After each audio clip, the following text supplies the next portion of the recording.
Welcome back student, विकास tuition centre में आप सभी का स्वागत है। मैं विकास। आज हम क्लास 10th का चैप्टर 9 का एक्सरसाइज 9.1 का क्वेश्चन नंबर 9 सॉल्व करने जा रहे हैं। प्लीज इस वीडियो को लास्ट तक देखें और शेयर कीजिए अपने फ्रेंड्स के साथ। चलिए शुरू करते हैं इस वीडियो। क्वेश्चन क्या बोलता है? The angle of elevation of the top of the building. Building से एलिवेशन, आपके पास ग्राउंड से एलिवेशन नहीं है, बिल्डिंग के ऊपर से एलिवेशन है। तो पहले मैं बनाता हूं ग्राउंड, यहां बना दी मैंने बिल्डिंग, और यहां से बोला angle of elevation from foot of the tower is 30 degree. एक तो एंगल ऑफ एलिवेशन बनाना है, कहां पर? From foot of the tower is 30 degree. ये टावर बना दिया हमने। अब बिल्डिंग तो बड़ी, टावर तो बड़ा होता है ना, तो tower from the foot of the tower is 30 degree and the angle of the elevation from the top of the tower from foot of the building 60 degree. भाई यहां से इसके फुट तक देखिए क्या बोलता है, the angle of elevation of the top of the building from the foot of the tower is 30 degree. Foot of the tower is 30 degree and the angle of elevation of the top of the tower from the foot of the building is 60 degree. Foot of the building elevation कितना है? 60 degree. यहाँ 60 degree है, ये 30 degree है। If the tower is 50 metre high, अगर tower 50 metre high है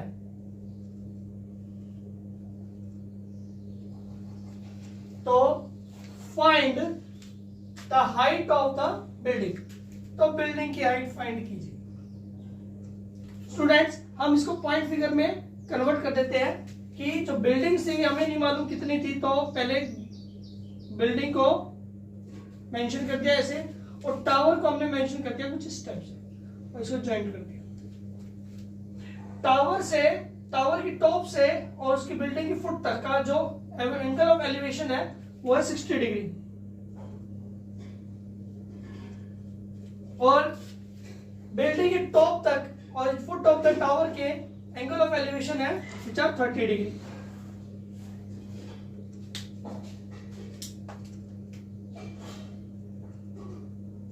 ये 60 degree. Clear? And we have height of tower that is 50 metre. Now we find the height of building which are there। हमने इसको building माना ना, तो ये height हमें फाइंड आउट करनी है। यहाँ पर हमारे पास दो राइट एंगल ट्रायंगल बन चुके हैं जिसको मैं सेपरेट करूंगा और आप इजीली समझ पाओगे इसकी वो क्या कहना क्या चाहता है।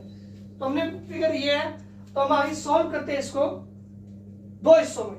तो पहले से मेंशन कर देते हैं कि क्या क्या चीज हमें दी गई है, क्या क्या हमें फाइंड आउट करनी है। कहता है ए बी हमें मेंशन है 50 मीटर,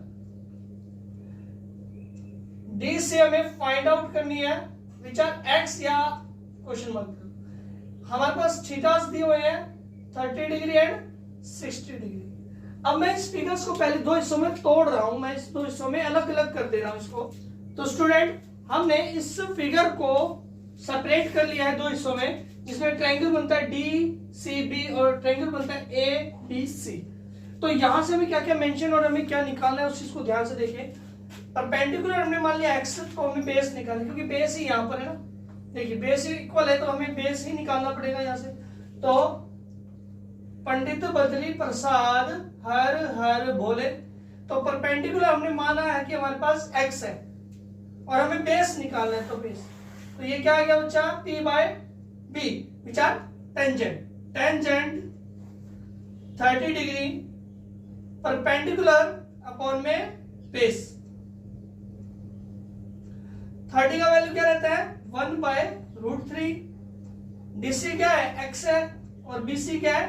मालूम ही नहीं, क्योंकि वो हमें निकालना है। तो बीसी यहां हो गया इक्वल टू √3x। ये बीसी यहां निकला, तो यहां पर भी मेंशन करेंगे भाई ये बीसी है, क्योंकि बीसी क्या है? कॉमन है। अब यहां पर क्या चीज हमें दी हुई है वो देखिए। परपेंडिकुलर दिया हुआ है, बेस हमें अब फाइंड आउट करनी है तो वही आएगा टेंजेंट 60 डिग्री परपेंडिकुलर अपॉन में बेस। 60 का वैल्यू होता है √3/1। ए बी कितना दिया हमें 50 और बी सी हमें निकालना था, दिया हुआ है √3x, x निकालना में। अब जैसे मैं इसे क्रॉस मल्टीप्लीकेशन करूंगा तो √3 इंटू में √3x इक्वल टू में 50।